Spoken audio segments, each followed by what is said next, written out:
Hello, everyone. Welcome to the Bowlers Union podcast. As usual, it's myself here with Keith today, and we are going to discuss how many deliveries you need as a bowler, and ideally how many deliveries you need to be successful across different formats and at different levels.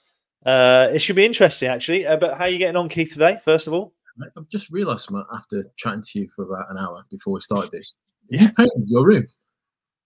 No, I've actually. Well, what does it look like? Looks like it's almost green. No, I haven't. I don't. I can't explain it. I've got contractors in today, so actually, good job you mentioned that. If there is any background noise, I apologise in advance, and I will try and use my mute button like a professional. Make sure that I'm not. You know what I mean? There's no builders shouting around in the background or whatever. But yeah, this is a really good idea for a podcast and something that you were keen to talk about. Yes. Why? What's your rationale? It just got me thinking of, we've had certain bowlers on, like Luke Fletcher said, basically for 10 years he had one delivery. And we knew he was, he said that openly, he had one delivery, which was what he bowled, and it took him a while, but he learnt a different skill and he finds that really good to use. And it just got me thinking of, I wonder how many deliveries you really do need to be good bowling first class cricket. And then just got me thinking about it, and that's when I put it to you and thought we could chat about it. Yeah, no, fair enough. It's a good one, because I'm a little bit of the school of you need a stock ball and a good bouncer, and you'll be sorted. But clearly, that isn't quite the case, especially when you look at like T20 and stuff like that, for example. So for the start of the chat, should we focus on long format cricket and like red ball bowling, both? Yeah, that's a good start. Level, minor counties, and first class. Yeah, so if we look at red ball, you've kind of answered there yourself a little bit. You basically said two. A good. I'm not saying I'm right, because Dale Steyn, when we did him, he laughed at that, didn't he?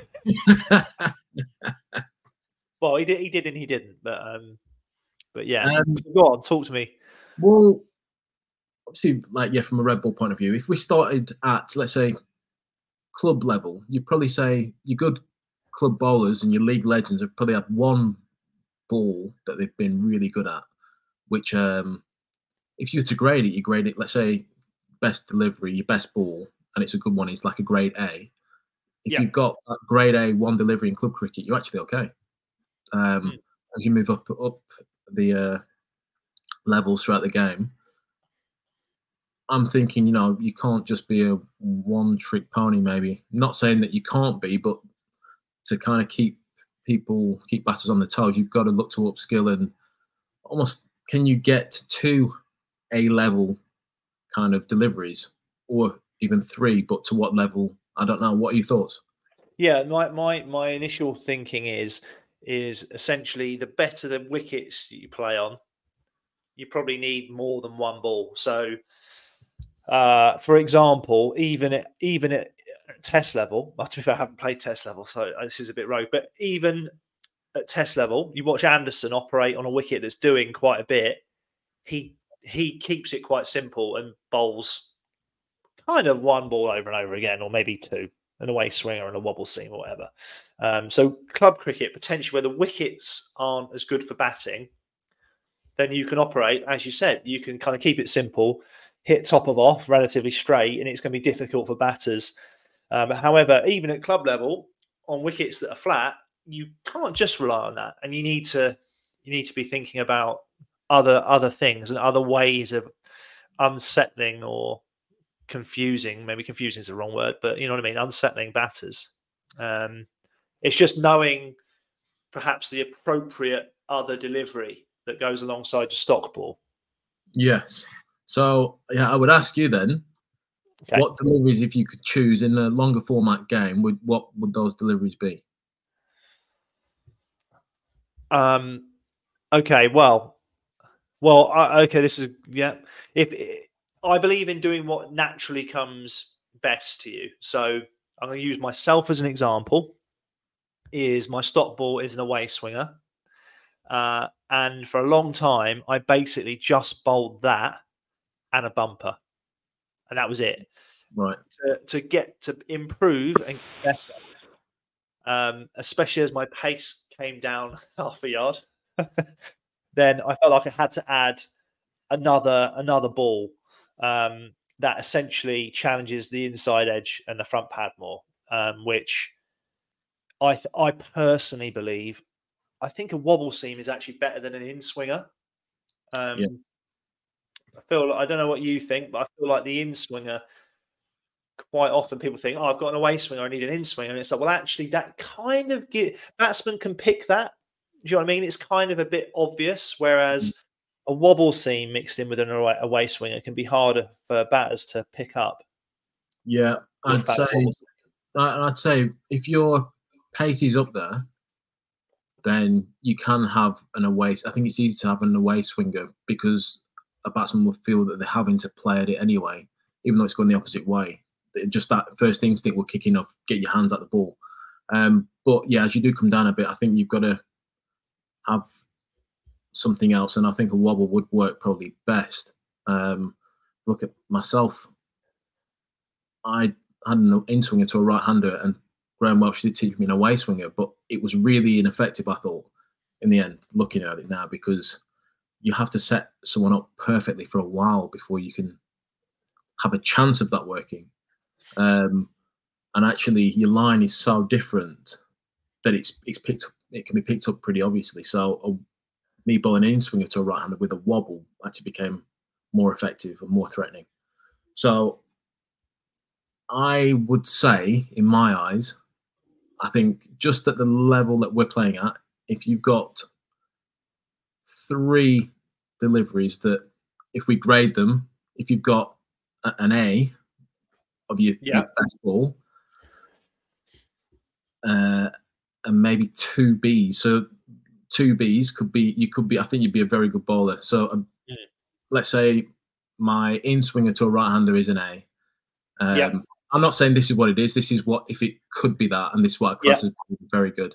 So in swinger being an A, my bouncer being a B, and maybe my wobble being a B, I think I'd be happy at that level. Going, you know, I must be quite effective. Yeah, you'd be an unbelievable bowler, 100%. I think you're definitely going to have. I think the first job is to get your stock ball sorted, definitely, and ideally everyone should aspire to have, as you've graded them there, you should have like an A star delivery. That could be anything. I don't think there's a right or wrong. No. Then the next part of your skill acquisition is, right, what ball do I need to complement that? Ideally, it would go the other way. If we're talking movement, it goes the other way, doesn't it? Yeah. And you want to nudge that up, like you say. It won't ever be. Well, it might be. I suppose someone like Anderson would probably argue all his deliveries are the same, but it doesn't have to be as good as your natural ball. But you want it to be good. Yeah. I'm assuming your third delivery was a bouncer, by the way. Yes. Yeah. I mean, I don't know how. I think it's an overcomplicated delivery. I think people overcomplicate it. Sorry, I don't think it's that. I don't think you should have a bouncer that you think, oh, my bouncer's rubbish. It's like an E or something like that. Just want it as quick as you can, halfway down. Yeah, but I think that's something that takes time, because you have to learn. You've got to train your body to do that, because it's really alien if you've not practiced bowling bouncers before and you start doing it, because you realise you are really ineffective with your bouncer to start with. But then the more you do it, remember we were in Barbados actually. I think you had a good bouncer anyway, but do you remember we had every bowler bowling bouncers at anyone who was batting, and I think Tom Allen, rest his soul, he bounce Clarkey. Yeah. That didn't go down too well, I think, but we had to do it. Graham Welsh set it up that we had to work on our bounces. It was something we were going to utilise more in the season. And that's the best way, I think, is you've got to practice it, and you will get better at it, but you've got to keep doing it. And I think it's just an effort ball, and you can get it to a B or an A grading if you just keep practicing it. Coaches make me laugh when they come up with those sessions when they're like, right, we're going to work on the short ball today. And in everyone's mind, they're thinking, oh, I don't want to bowl. In a lot of people's minds, anyway, like, I don't want to bowl bouncers at my mates here. There's maybe one or two you're happy to. But in general, yeah. And then like, for example, Clarkey would be someone in a net that you and I would have been like, I don't really want to bowl a bumper at Clarkey. And equally, you would be in that category. And it's like, I don't really want to bowl a bumper at Keith here. Yeah. And you sort of reluctantly bowl it. But coaches kind of, especially when you're a younger pro, and the coach says, let him have one. Yeah. You know what I mean? You're like, oh, I don't want to let the senior pro. But yeah, no, you're right. You're right about the bounce. So it's I get where you're coming from. No, I definitely do. I think go on, sorry. So how many deliveries do you have that you can bank on? Oh God. And this is a bit of a personal question now, but I'm in red ball cricket. Yeah. Okay, I may as well be totally honest, right? Okay, so I have a couple of versions of my stock ball. Yeah. So an away swinger to a right-hander, right? There is kind of like my natural position on the crease. I say I have three versions of it then. There's my natural position on the crease, which is tight-ish. Would you say, is that fair? It's certainly not mid-crease. It's tighter than mid-crease. Yeah. I have one, well, I don't use very often, where I get as tight as I physically can. I get a bit eepy with the umpire. I feel like, do you know what I mean? You know my load up and stuff. Yeah. I feel like I'm going to clip the umpire on the head, so I don't like that particularly. And then I have one that is mid-ish. I find it hard to come very wide. I think you quite like bowling one from very wide. I find that angle quite hard. So I have like three different positions that I feel I can rely on with that. Yeah. Then, wow, I feel like this is weird. This is the most information thing you've asked me to divulge. I basically kind of have an in-swing. I feel like I have an in-swinger / wobble, and I couldn't really even guarantee you particularly how it comes out. So with the newer the ball, the more it behaves like a wobble seam. And when the ball is defined, i.e. with a shiny and a rough side, it behaves more like an in-swinger. Yeah. That's to the right-hander. Do you want me to keep going here? Yeah, no, go on. Because when you've bowled that ball to me in the net, obviously I'm a lefty, it does exactly what you've just tried to describe there. It is a wobble, but it is shaping. It's almost like tailing away. Yeah, but I think, and it's difficult because, and this is why I think everyone's unique, right? So they have to. The topic of conversation is how many balls do you need? People need to work out the appropriate balls for themselves and how to do it. But essentially, you need to try and threaten the outside edge, the inside edge, and the head. If we're being totally honest, right? But I'm not bothered if the ball I bowl to threaten the inside edge is a wobble or an in-swinger. I'm not particularly bothered, so I don't overthink it. And I know I don't bowl it perfectly, but in some respects, it doesn't matter. So those balls, equally, like you've said, as a left-hander, they apply for a lefty as well. So although I wouldn't bowl too many wide of the crease in-swingers to a left-hander, because then it gets quite hard to pitch it in line with the stumps and get the swing you want. And then we've talked about this, can bowl from round, and I feel like I can do the same skill set from round, although that needs a bit of work, to be fair, even at my age. Yeah. What about happy with that? Happy with what I've said there or not? Bouncer. Yeah, I don't. Like I said, that for me, I find that quite natural, quite easy. So would you say you've got 3 deliveries that you use more times than not? Yeah. So more or less. If it was like a document that I was writing, right, it would be like 1, 2, 3, but then they would almost be like 1 part A, part B, is in positions on the crease. So it gets subtle, right? Yeah. So what would you grade those 3 balls that you've just basically described? Oh, mate. Okay. Wow. Well, I've got to give my my away swinger an A. Yeah. For my normal position would be an A. Then I'd give my away swinger from wider or mid. Like away/wobbles, isn't it? Yeah, so my away swinger to a right hander. This is sorry. All right, sorry. When I'm more mid crease to wider, I'd give it like maybe an A minus. It's not. I don't love it quite as much. Right. The one where I get tighter, I'd give that an A. That's not too. Although I don't love it, it's easy enough. I'm going to give my bouncer an A. Yeah. Yeah. That's fair. Yeah. To a lefty then, going across them, or into a right-hander, like wobbling into a right-hander / across to a left. Yeah, this is the one where I'm not quite.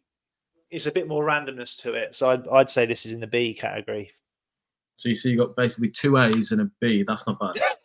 That's no. Is that fair or not? Yeah, that's fair enough, mate. You got how many wickets? 600 wickets, something. That's fair enough. I reckon. Okay. That at least that's how I perceive it, right? Everyone's going to perceive it differently, but yeah. What are you going to do that then? Are you going to talk about because I'd say on average you vary your positions on the crease a lot more than me, don't you? Yeah. You go over round a lot more. Yeah. I have my little snaky run up that I do sometimes, or. Remember, I waved at Ricky Ponting when I was running. So I'd say my in swinger to a right hander, away to a lefty, I grade that as a B. I think it's deteriorated over the years, Chris. I think it's not as effective as it used to be. I still bowl it pretty well, but I think in my arsenal of what I can use, I'll put it at a B. You're in swinger to the right hander. Yeah. Wow. Yeah. Okay. My wobble is probably a bit more threatening, so I'm going to put that as an A grade. Nice. I would then say my bouncer is I'm being generous to myself here. I'm going to say a B minus. Only because I'm pretty accurate. I don't really actually. I can get it through the odd time, but go on. I think you've got a good bouncer. I personally, I know I'm your friend, so I'm a little bit biased. I think you use your bouncer. You time it well. You bowl it exactly when it needs to be bowled. And actually, I've seen you scone quite a few batters where, because of the nature of the way you bowl, they're very preoccupied with, I've got to get forward to Keith. I've got to, gauge my off stump well. And then you go, boom, pin him. Yeah. So, yeah, I think you time it well. Yeah, so that's where I've been pretty decent with that. But I'd give that like a B minus. I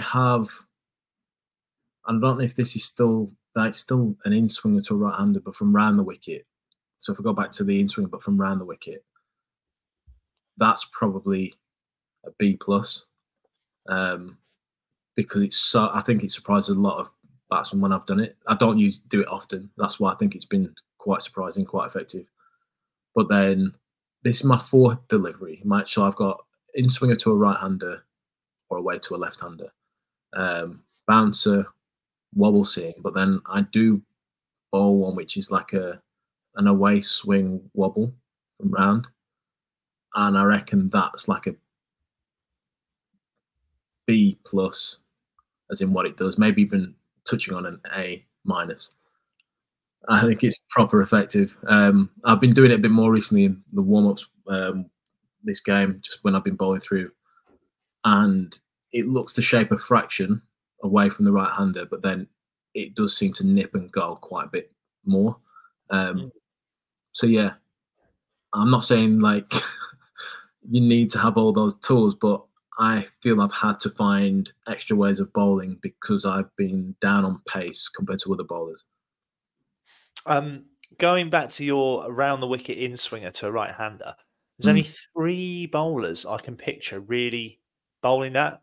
and that is Wasim Akram, Mohammed Amir, and you.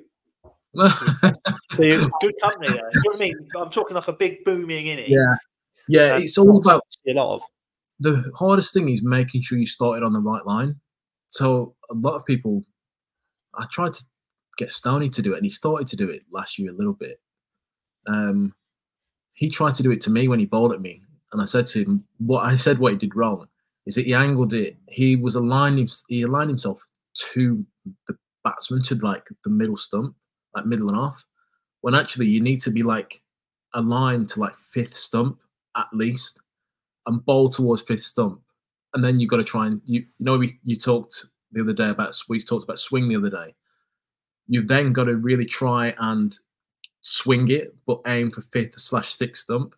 That's why I found it really effective, because if you bowl wobble for so long, batters just see the ball going straight, and it might be nipping, but as soon as you chuck one like fifth stump, they almost think, oh, it's a leave ball, because they're not expecting to come back in, and that's at last second it can come back in quite a bit. So yeah, I'd say I've got 4 deliveries that I will use. I'd never really use that last one though to a left-hander, where I'm wobbling it, trying to get it to come back in, because I feel like I might leak down leg side a bit. Okay, so this is all very good advice, and I feel like you're showing off a bit. We're showing off a bit there. We need to offer stuff that people can take away. So yeah, it's my belief that we've obviously talked about our variations, but people can quite often overcomplicate it. And my advice to anybody at any level would basically be, whatever you do naturally, you need to find a ball that just does or doesn't do the same thing. So, for example, if you're an away swing bowler, then your variation should be something that runs back in a perfect world, or even doesn't swing away. So like wobble seam, perfect for it. Probably better than an in swinger because it's harder to pick up.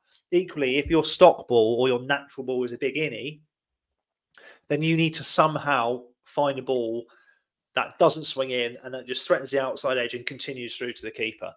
And I think, especially with in-swing bowlers, actually, I feel like there's so many bowlers that I've seen swing it in and they hate it and they want to swing it away so desperately. And it's like, actually, you don't need to. You can keep swinging it in and just have a ball that stands up and carries on. And that's really threatening. I'd agree. That happens a lot. I mean, we've spoken to quite a few bowlers throughout the years, younger lads coming through who want to be different type of bowlers than what they actually are. And they can go away from that strength that they have. So it could be, like, say, a ball that comes back in, a right armer who bowls that comes back into a right-handed batsman. And rather than trying to swing it away, they only need that ball to just carry on that same line. Rather than swinging in, could be going gun barrel straight, but if they're in the right line, on the right line and ball in the right area, it will cause problems for the batsman, no doubt about it. It doesn't need to be huge at all. This episode is brought to you by our sponsor, Gray Nichols. Now, you can get yourself a Gray Nichols code. It's down the bottom of our screen. If you're watching on YouTube, if you're listening, then it's all capitals. It's A_TBUP20. So you can go to graynichols.co.uk and you can get yourself some of the best kit in the world. And that is, without question, I'd say, Keith, isn't it? Superb company, and we're delighted to be able to offer that to you. Right, but should we move on to? Let's crack on. We're going to go into white ball, Chris. Now, I know I had I had 2 deliveries pretty much, which was slammer length as hard as I could, with a bit of swing in there, but then just nailing my Yorkers. That was obviously going back a while now. That was my go-to deliveries as and when I need them. The game's changed. The game's moved on. We had Chris Wood talk about how he bowled and stuff like that. How many deliveries do you think in the white ball game do you need now? Yeah, no, definitely. I think it is important to acknowledge the game has evolved and moved on a hell of a lot. So in this form of the game, particularly, it's really important that you speak to people. I would say relevant's a bit mean, but the more modern day the player, the probably more relevant or more you're going to get good advice on this. Okay, so my opinion here is movement is a little bit less of a factor. A little bit less. It's not. It is still a factor because you can still swing a white ball, and you can still use your wobble seams and stuff. But obviously that goes quite quickly. So I would argue the same variations in terms of shape apply. So you should ideally, you might have a stop ball in your case, Keith, left arm over the wicket, back in. Yeah. And then you want to have something that carries on with the arm and runs away or whatever. But what we're really talking about is we're adding in Yorkers and slower ball variations, aren't we? Yes. I think a common thing you hear is you want to have a ball that goes away from the bat for both a left-hander and a right-hander.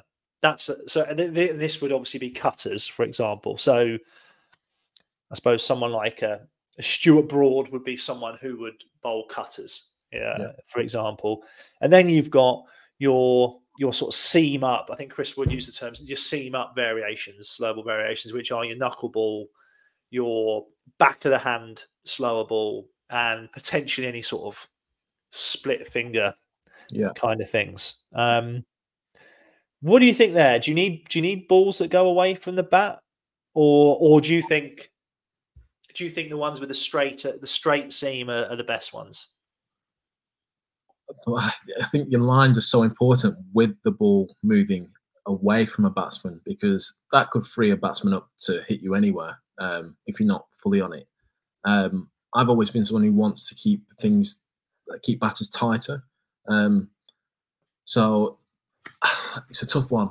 I think if you've got the pace, I think with the ball moving in the air away from the batsman, that can trouble batsmen. But I think if you're a little bit slower, obviously depending on the wickets, you've got to mix it up. And I think your cutters, your backhand slowies can become very important. And even utilising a Yorker at the right time can become so important. Like you said about, I know you're talking about myself, but like using my bouncer in red ball cricket at the right time.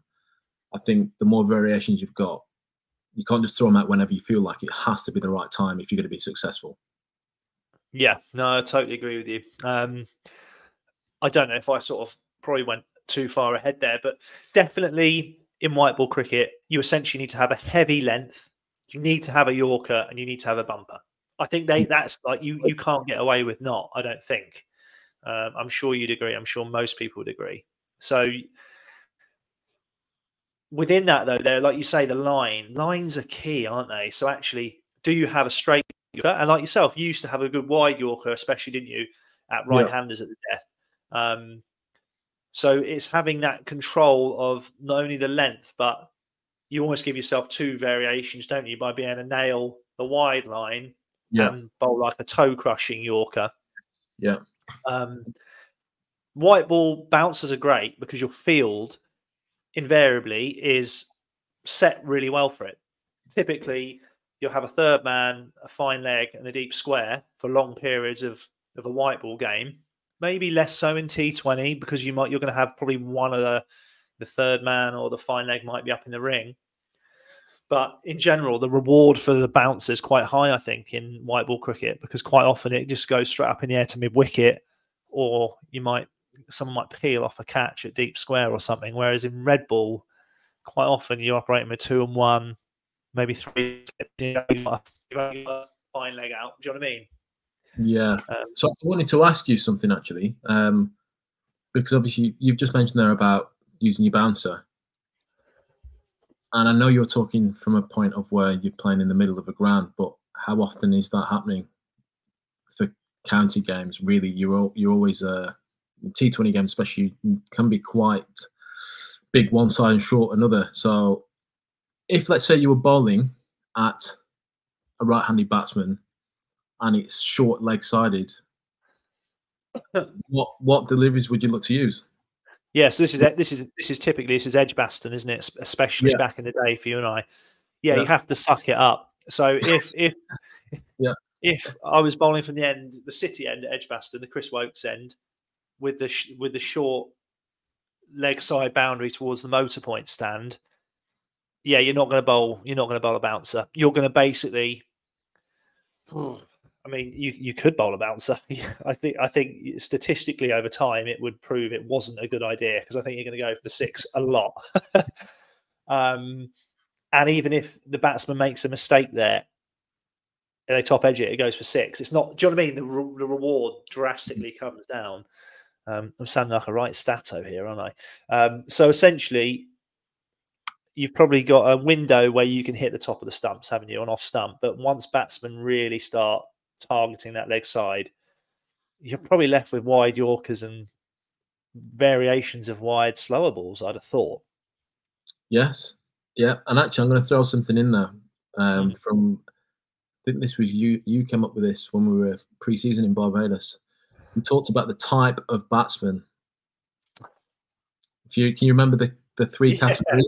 Yeah. I feel like this has gone mainstream now. This is have I invented something and got no credit for it, or what? I don't know. I think you did. I actually think you did, but the time's moved on, chin up. Yeah. So you had, and I'm coming on to this to talk about this because I'm looking at you explaining the type of deliveries and when you would use these deliveries for the type of batsman. So yeah, you had your deflectors.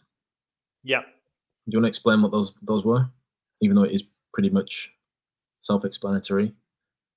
Yeah, hang on. What I've got to remember, because this was a long time ago when I first came up with this idea. Deflectors were batsmen who would come in and they would look to use your pace and soft hands that behind square a lot of the time.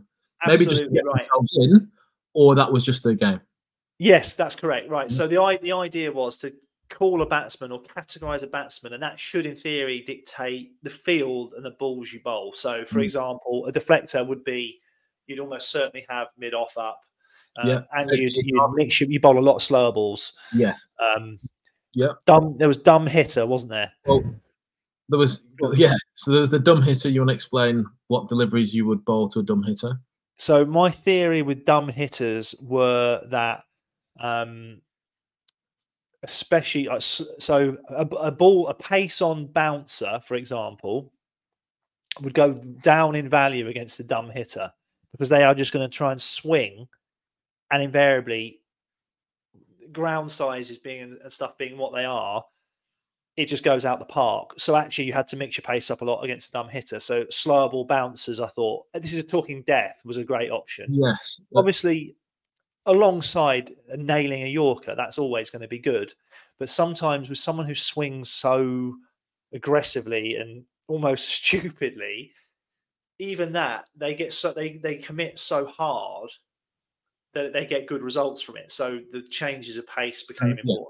And the consistency of, they want the pace the same every ball. Correct. They don't want to have to change their bat swing mid shot at all. They can't do that. They can't do that.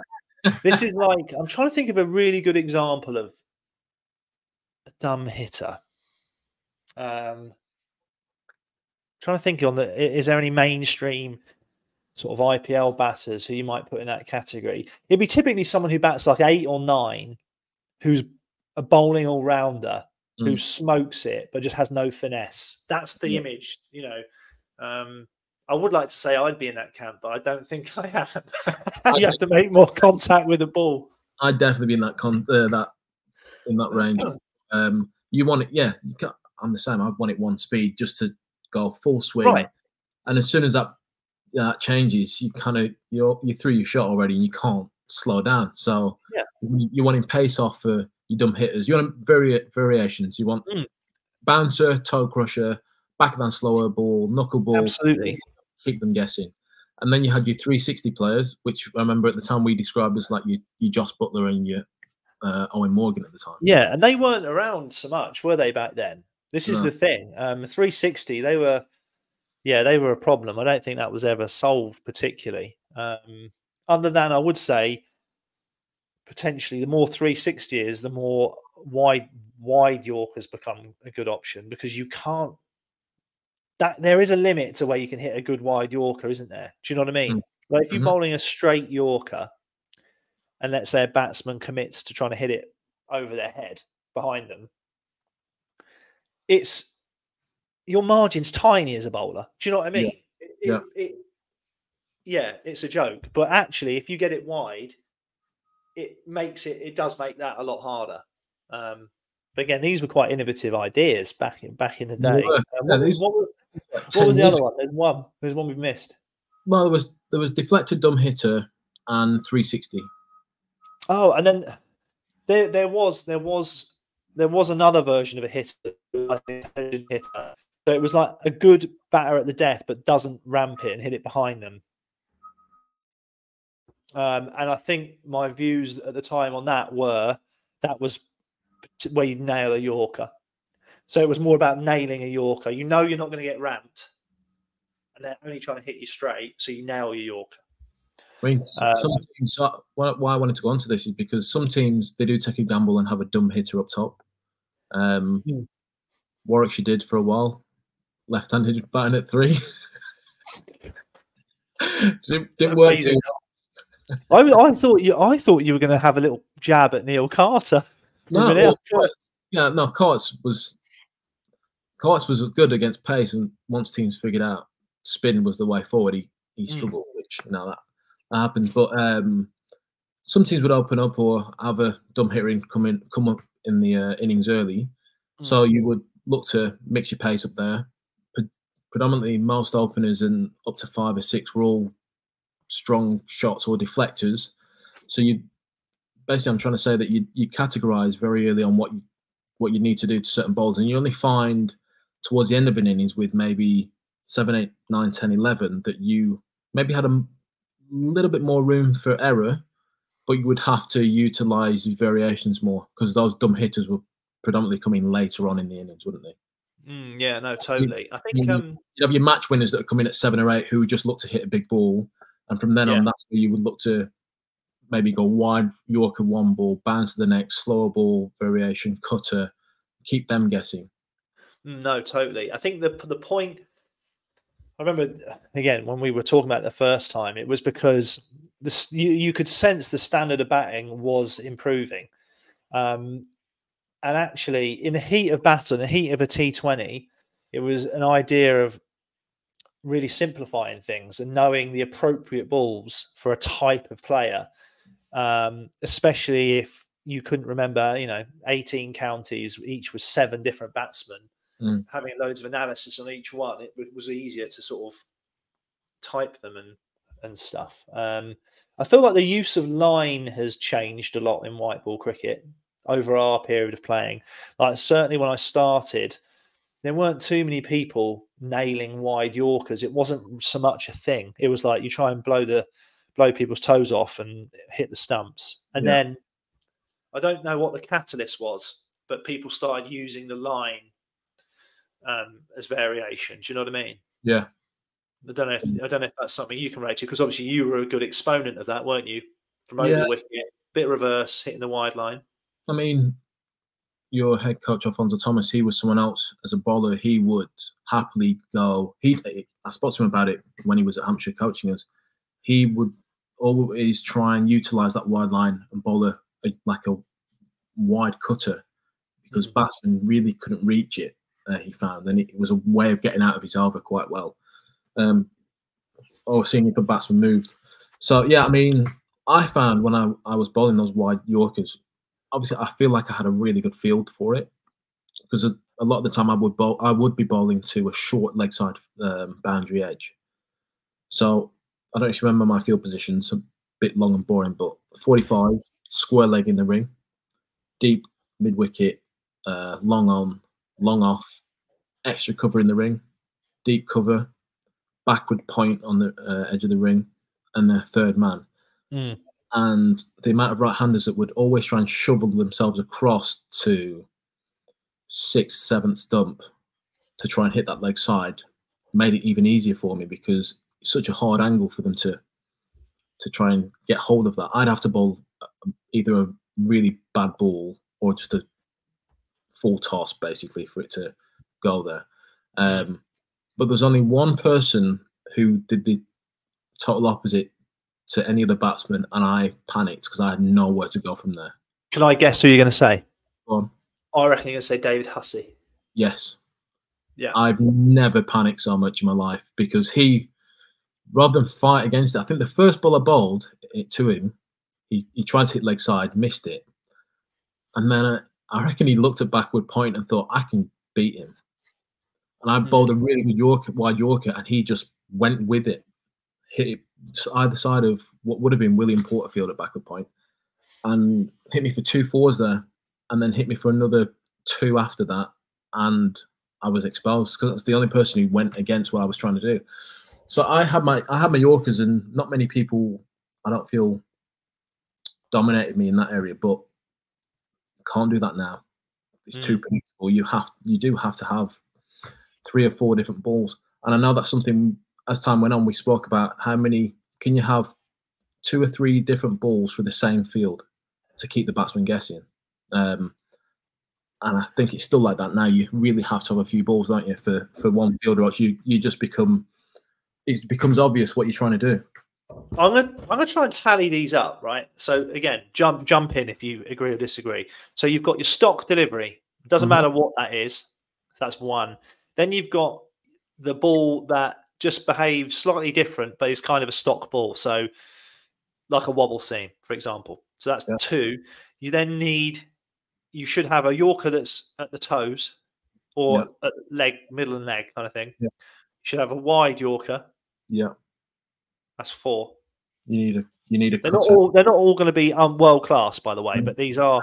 But you need a cutter in case a wicket is something that grips. Absolutely, you need, and a cutter's a simple delivery, I believe. Very simple delivery. Whether it's a right-hander and it's or a lefty, it's effective. You can play with the line, so you've got an off cutter. Bouncer. You need a bouncer. You need a slower ball variation. Whether that's I think you need a slow. I think a slower ball bouncer is a good ball. I've seen a few things on social media about how it's kind of low skill. You know what? I agree, it is, but it still works on the right surface. So, okay, it's a slower ball bouncer, right? So we've got cutter. Now we're into slower balls. I think you should have one of a back of the hander or a knuckleball. Yeah. So your Ricky Clarks, your Jay Dernbacks, brilliant Ravi Bapara, brilliant exponent of the hander. Equally, you've got your AJ Ty, who's got the knuckleball and is brilliant at that. So I think you one of those seam up variations, right? I won't talk about the lines that you can bowl. No. So that's 8. That's 8 balls. But I mean, that's fair, right, or not? It is. I don't know if there is anyone who's got all of those. So let's say you want to be up there as like the best. Who's the best white ball bowler in the world at the minute? You know what? You keep chatting for a minute, right? I'm loading cricket info up now whilst we're online, and I'm going to find out who. If there's 8 deliveries, we're saying.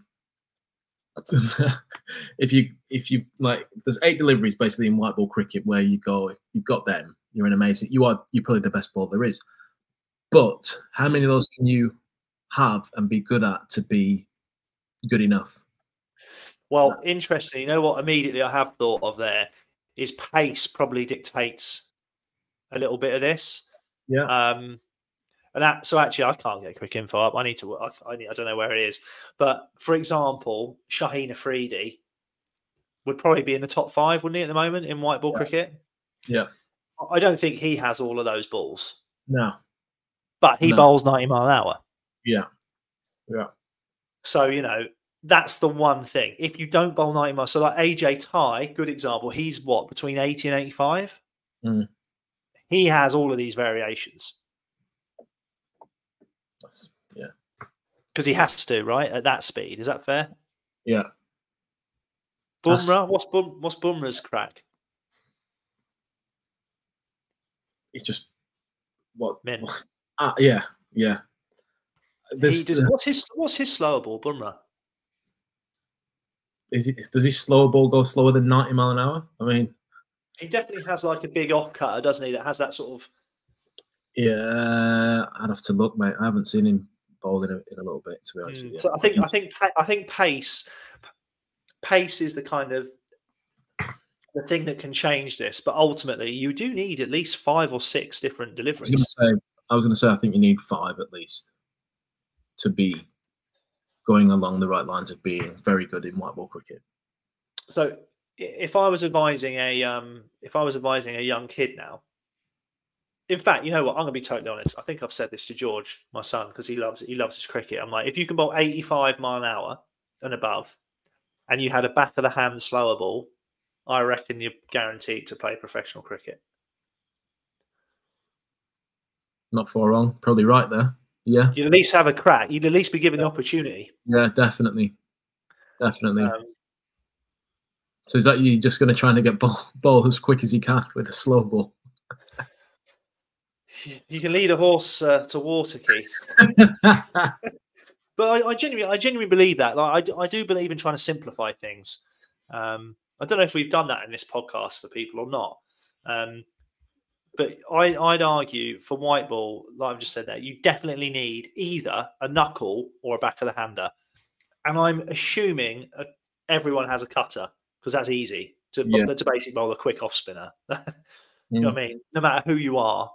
And you know what? It's easy to be accurate as well with a cutter, I find. I don't know if you agree with that or not. I'd agree with it. I mean, it should be interesting. So he's got a very good cutter, is Scott Curry. Interesting. Have a chat to him about where he puts his thumb and stuff like and how he looks to bowl it. Because he's a little bit different. I'll tell you what he bowls his cutter like. Remember Steph Pilot? Yep. It's similar to his. Whereas I was very much basic doorknob, just coming like opening door. So I wasn't as effective as someone like a Scott or a Steph was with that. But there's different ways of bowling your cutters. But you say that. I wouldn't undersell yourself in terms of your success that you've had in white ball cricket, right? You know, those two players would hope to have the success that you've had. So I get what you're saying, but I think interestingly with Scott, obviously I play with him now. For him to move through the levels, it's not it's his stock ball in white ball cricket. If he can improve that a bit, I think he can go far. Yeah, because he has got a night. Has he got a back of the hander? I think, or is it a knuckleball he bowls as well? I think he goes to that. I'm not sure it's his. I don't know. I'm not sure. But yeah, definitely you need 5, at least 5, if you're going to be good in white ball. Yeah. Pick whichever 5, but they've got to be. Those 5 have got to be very good. Here's one. This is for young aspiring kids, right? If I said to you, your stock ball's going to be great, you can either have a world-class Yorker or world-class slower ball. What would you choose? In order to get that big IPL contract? Well, do you know what I feel goes amiss a lot of the time? I think it has for years, and I haven't watched loads of international cricket recently. But would you say there's many death bowlers around nowadays? We touched on this with Chris Wood a bit about and I think there is a bit of a factor in the fact that there's 2 new balls now because it takes reverse out. I think you see more Yorkers and more what you might call old school death bowling if there was more reverse. I think growing up, I used to watch people like Umar Gul tearing in and like slinging in these big reverse swinging Yorkers you can't hit.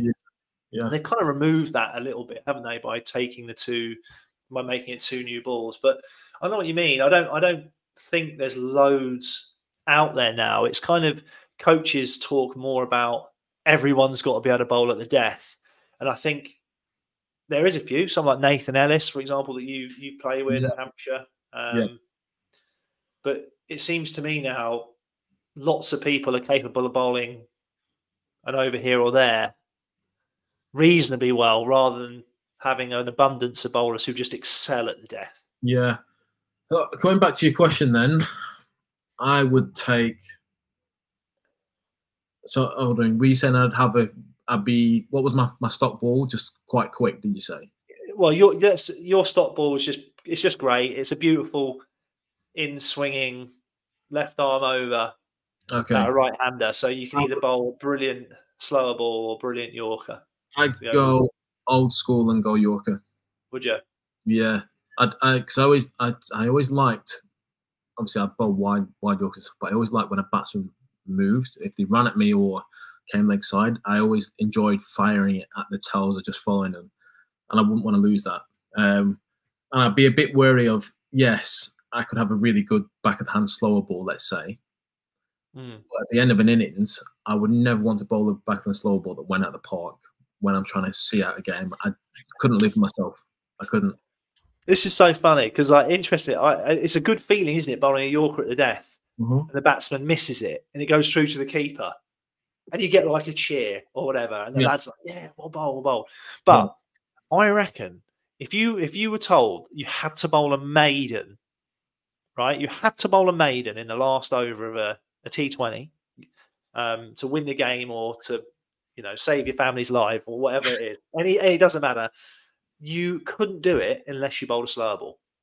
And I think there's a clip of AJ Ty. I think he might bowl a maiden in the last over of one game, and he bowls 6 back of the hand slowies or something like that. And every ball, the batsman swings and just misses it completely. Dumb hitter though, wasn't it? Dumb hitter, exactly. It was an appropriate ball, but you can't do that with a Yorker because people don't. But you could do it Yorkers as much. With a aggressive bouncer followed by a wide Yorker. Followed by I know what you mean. I'll tell you what I would say. Tip if anyone who wants to skank a few wickets at the death, use the odd short ball. you might interestingly, your economy rate might slightly increase, but you'll skank a few caught on the boundary. Oh dear. So yeah, just as a bit of a roundup before we finish this this episode, mate. Red ball, how many deliveries? 3. Bouncer, and you should be able to move the ball naturally one way and make it not do that for another. So 3. At a high level. Yeah. And white ball, out of the possible 8 we've talked about. 5. Yeah. Is there any like you have to have out of those like 5 that you're picking? Oh God, yeah, you have to be able to hit the top of the stumps, like that thigh pad height hard. That's that's the most important, right? Yeah. I don't think you have to have a bouncer, but you should. I think you have to have a Yorker. Yeah. So that and you have to have cutter. One of those slower balls. Yeah. A cutter. You should have a cutter. So I'll say you have to have a cutter, but that's not hard to do. That's pretty decent, I'd say. It's a good roundup. So 3 red ball, if you can work on those and make them as high a standard as possible, and 5 with the white ball, same again, high standard, push your limits, compare yourself to others and get better. Yeah, and look, listen, we love all the listeners stuff. Please share it with people. If you like the podcast and you think other people might like it too, please share it on. We're also on YouTube. If you want to see Keith and I, which we recommend you do, see how our decorating's getting on at our respective houses and stuff. Really, really good. That's been green for the last 6 months. What have you been doing? It's not me. It's not me. Oh dear, amazing. No, but yeah, please like, follow, and subscribe on all those things, and help us grow and reach more people. Right, good work, Keith. I'll end it there, shall I? Beautiful. You guys soon. Take it easy, everybody.